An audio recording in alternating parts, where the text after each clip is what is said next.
are Heather and Paul Christie. And for over 12 years, we've worked with executives and entrepreneurs to accelerate change in every aspect of their business. Because we are in the fastest paced business environment that anyone has ever seen before. So join us for the Evolve to Win show.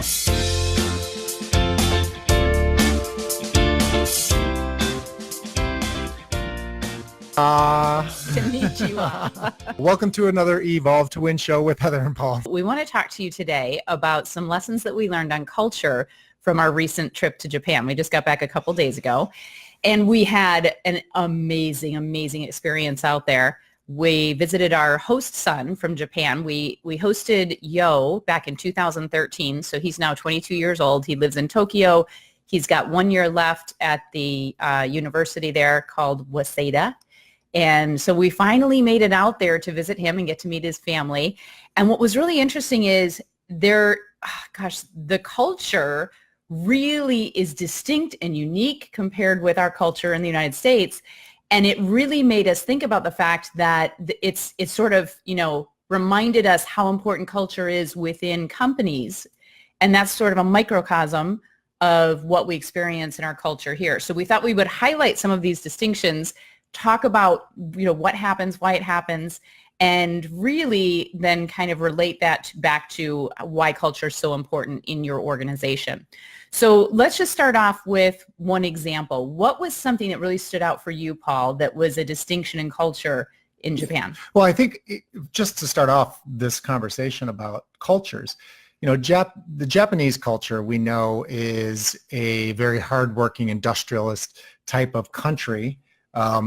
They work really hard, and so do Americans. Americans work really hard. We just do it in completely different ways. Mm-hmm. And it was really interesting. I thought I knew a lot about Japan and the Japanese culture until we actually, it's the little idiosyncrasies that are within the culture that you don't normally see in movies and all that. And they stand out. They stand out big time. For us, yeah. But I mean, I guess the number one at the top is that the difference between American culture and Japanese culture is that American culture is very independent. Mm-hmm.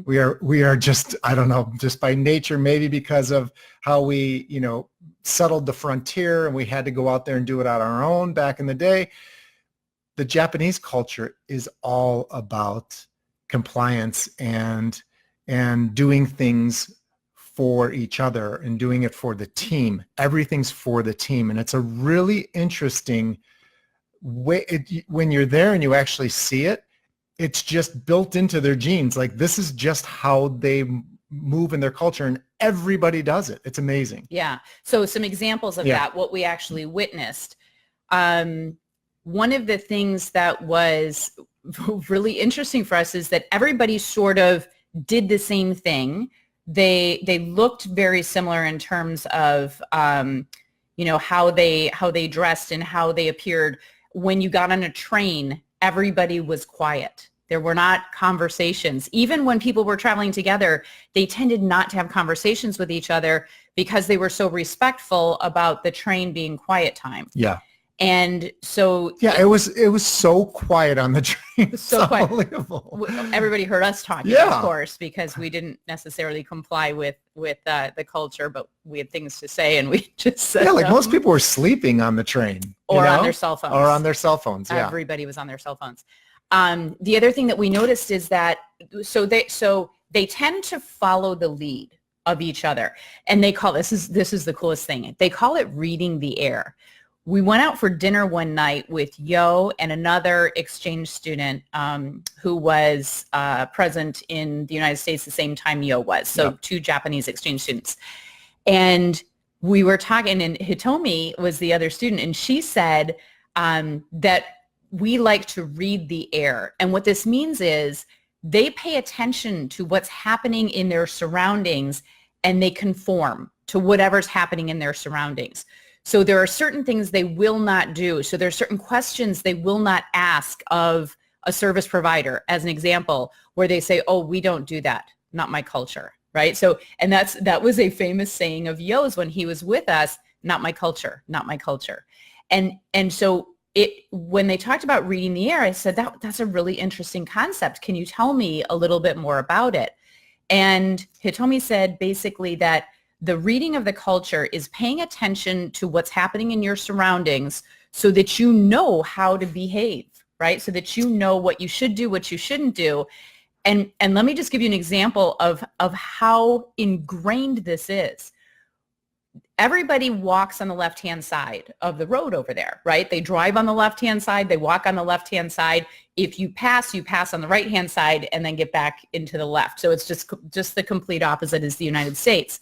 Although our rules are not hard and fast around this. Theirs really are. So when you get on an escalator, everybody is lined up, literally like they're in a marching band on the left-hand side of the escalator. And then if you pass, you're passing on the right-hand side. And it is very, very sort of strict in the conformity there. Yeah, and it's wide open. So if you need to get up quickly, you can just go to the right-hand side and just boogie right up. Yeah. So what's really interesting is in Osaka, they tend to ride on the right-hand side of the elevator because things, for whatever reason, are reversed there. Is this true? We didn't actually end up going to Osaka, so we can't speak from experience there, but this is what our host son has told us. Now, we got onto one train station elevator where everyone was escalator where everyone was lined up on the right-hand side. And Paul said, oh, well, this is different. Why is everyone lined up on the right-hand side? We're not in Osaka. And Yo said, oh, they're just following the first person who got on the escalator. So think about how interesting that is. Yeah. Even though they've got this cultural norm about lining up, if someone does it wrong, they will conform and line up behind them so people can still pass. So I thought that was really interesting. It's how ingrained it is to be respectful and just sort of, go with the team. Yeah, and then when we rolled into Los Angeles when we were coming home, it was a free-for-all. Yeah, it's like if you needed to get up there, there's no way you're getting up that escalator. Yeah. You're waiting for the entire time. Joe says not my culture. Yeah, the other thing is just about respecting other people. It's just such an incredible, like, this one always blows me away, and I've known this for a while, but to see it live is that when someone in the Japanese culture is sick, they're coming down with a cold, they put a mask on. So they put a mask like you would wear in like a nursing, like in a surgery. Yeah. And so you can tell everybody who's sick has one of those on so that they're not spreading germs onto other people. So they can cough. They don't have to cover their mouth. And then shake someone's hand. Shake someone's hand, which that's another thing. They don't do that. Yeah. So you would see entire families like, the husband, the wife, the two kids, all four of them have masks on. They're like, oh, they've all got the bug right now. Yeah. But it's what's also really interesting about that was to see how many masks were on, how many people where just in the general population, we don't see that. And you're like, wow, that many people actually have something going on that is otherwise, something that could potentially spread. Yeah. And as a matter of fact, I saw people riding in their cars by themselves with their mask on. Mm-hmm. Like, wouldn't you take your mask off if you were riding in the car by yourself? Think about how many sick days that would reduce. Yeah. Seriously. And you just wonder, and you think, are we in the Western world just too vain to stick that mask on? But the other interesting thing that Yo said is he said every now and then, if a woman doesn't have time to put her makeup on, she'll just throw the mask on. I'm like, oh, that's a great hack. I'm going to try that one of these times for Facebook Live. So that was another part of the culture. So the respect was just very, very apparent, the respect that people had for each other. The other thing that I noticed too is that the energy behind the service industry, as Paul said, like, we work really hard in America, they work really hard over there, but it still shows up a little bit differently. In the service industry, something that we noticed that really, really stood out is that they were so excited to have people walk in their shops, right? When they greeted us, we didn't necessarily even know what they were saying. We were clear that it was a greeting or a welcome or something, right? But it didn't really matter the words that they were saying. We could read in their body language the authenticity of their excitement to serve us. And, when that happens in America, when you see someone who's actually really excited to serve you, that has a company stand apart, right? I mean, it is easy to stand apart here because that's not expected. And I can only think of one instance in 9 days in Japan, only one instance where we didn't have somebody just completely open and welcoming and happy to have us there. And that was the taxi cab driver. And yet he was out for us too. Yeah. We tried to get in a taxi the last night we were there, and it was a really short walk, like literally a 15-minute walk, but we were just, we were doing like 20,000 steps a day. So we were exhausted, wanted to get home. And I showed him my cell phone to show him the address that we wanted him to take us to. And he looked at it, and we have no idea what he said, but his message was very clear. I'm not taking you. You need to walk. Yeah. So he was the only one out of all of them. But what that really had me think is that, it's not what you say, it's how you say it, right? We couldn't understand all the words that were being said. Thank God we had Yo with us so that he could translate everything that needed translating. But even though we couldn't understand what was being said, we could absolutely tell through body language the energy that was there. And I thought, how interesting would it be to go into just some different shops in America and not pay attention to the words that are being said, but just watch the body language and just see whether the energy is there and the intensity is there. Again, I think when it is, and certainly it happens a lot, there are a lot of great businesses out there with great service, but you can tell so quickly. Yeah, and I don't know if it is because, the business model that they have in Japan. So there's no tipping in Japan. You just pay, and everyone's getting paid whatever that wage is. So whatever, it's $13 an hour or $14. I don't know exactly what that is in Japan, but there are no tips. So I don't know if that just creates more of like I don't know. I mean, I don't know if it just makes it so that people are just comfortable with their jobs and they just do it the way, but it's definitely cultural. And I was going to say that the only other place that I've really been to in the US where they've gone out of their way, and it's just a local business that's in Fort Myers. It was that one restaurant downtown Fort Myers. I think it's the Oasis. Oh yeah, the hugging restaurant. Yeah, and the owner there walks. I mean, when you walk in, she gives you a big hug, and it is truly authentic. Mm-hmm. And that's what I felt when I was in Japan. Like, people actually wanted you in their business. They were happy, and I don't think it was because we were foreigners. I think they treat everyone like that. Because we watch that. And so there's another interesting difference. I think the culture is so strong. The expectation is that they will be, genuine in welcoming people, right? Yeah. There's this, because you could tell it was not any sort of script that they were forced to say. They just were genuine in welcoming you in. And I agree, it was not because we were foreigners. What's interesting is we expected, Paul was about 2 feet taller than the crowd at most times. And we expected that people would sort of be like, wow, like pointing or noticing or saying something. And it really did not happen, except for I remember one time when we were walking out of a store, I turned back and I saw the guy going, like, talking about how tall you were. But in general, they were not pointing anything out. They were really, really careful to make sure that we didn't feel out of place there, even though we looked completely out of place, because there are not a lot of Westerners touring around Japan. So, so I think in cultures in the U.S., we do have the challenge in business with so much independence. So we have employees, we have people that work in companies that are not necessarily team players, but that doesn't necessarily mean that you have to have a team of people who are completely independent. It's finding those people that want to be on your team, that want to fit into your culture properly, just like they do in Japan. There are people who are, that don't follow the culture, that do things differently. Mm-hmm. But for the most part, most people do. But it's your responsibility as an owner or as a leader to really find the people that are going to fit the best in your company. Mm-hmm. And some people aren't going to fit always the right way. Right, right.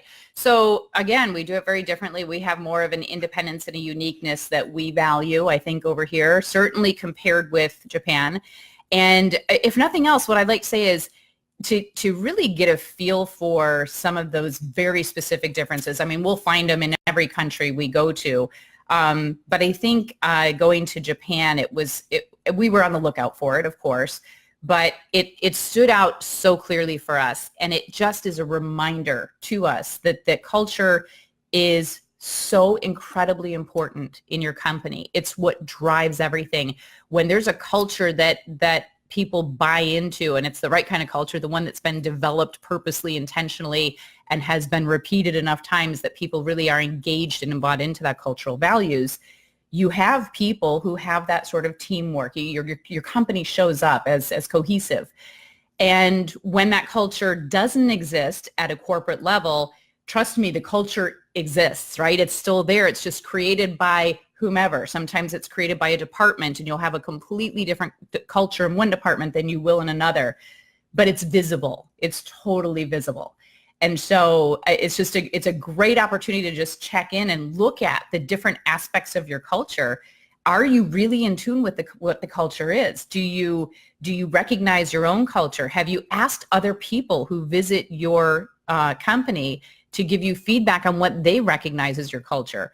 Because trust me, you'll see it. And there's nothing better than getting the opportunity to visit a foreign culture and start to pick up on some of the nuances and really understand, what's behind it. So we could never have done that without our fabulous host son, Yo, and I know he's with us here now. So Yo, thank you so much for your hospitality. We had so much fun with you. And well, the other thing I would say too is that with the Japanese culture, there's so much alignment in the culture.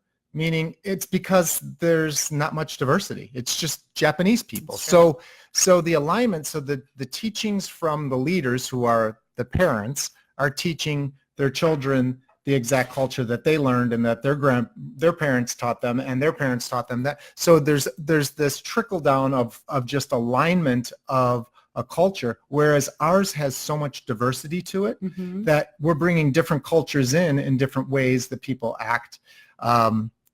Around each other. And so, that has some major benefits to it that the Japanese culture doesn't have, but vice versa, the Japanese culture has some really cool things. And a couple last things I wanted to add just on culture. And I've almost forgot about this, but it was really one of the biggest takeaways for me. In Japan, if you've ever traveled before, either out of state or out of country, you're always kind of concerned, and you're always making sure that you're on guard, that you have your wallet, you have your purse, that you have what you need. You're always making sure that in the Japanese culture, the first couple of days I was there, I was really concerned and thinking somebody might try and steal from me or whatever, but it is totally not. It is such a safe place to be. I've never felt more comfortable in my life. And not to mention that, but also the level of hostility or just aggression or lack of aggression and hostility is amazing. You just feel like there's just none of that going on there.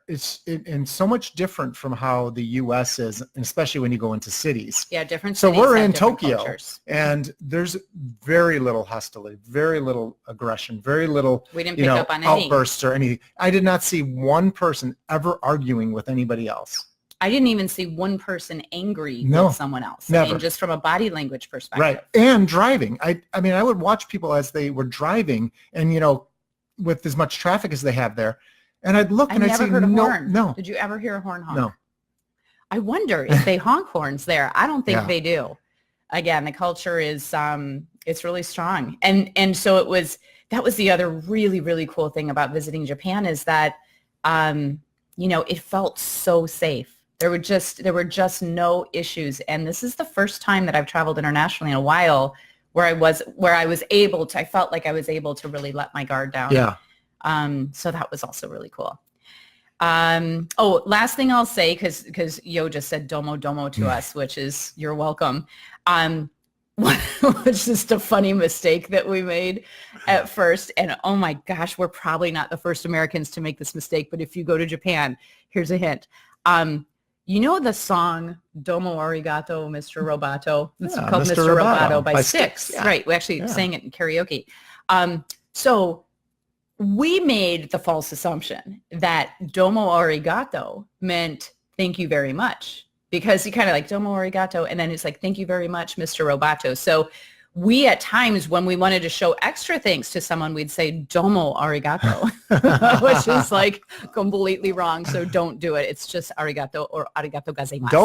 Domo is you're welcome. Domo is a way to say you're welcome, Yeah. although I don't know that they use that all the time. So anyway, that was kind of funny. That was one of our like stupid American things that we did the first couple of days we were there until Yo caught us saying it. He said, "Did you just say domo arigato? Don't do that anymore." That's funny. So anyway, Well, thanks arigato. That's thank you. arigato And gozaimasu. Yeah. Yes, thank you very much. for joining us on another Evolve to Win show. We hope you enjoyed it. And if you liked it, please share it. And we will see you next week. If you haven't connected with us yet, you can go to heatherchristie.com, sign up for our leadership list, or please connect with us on LinkedIn. Have an awesome day.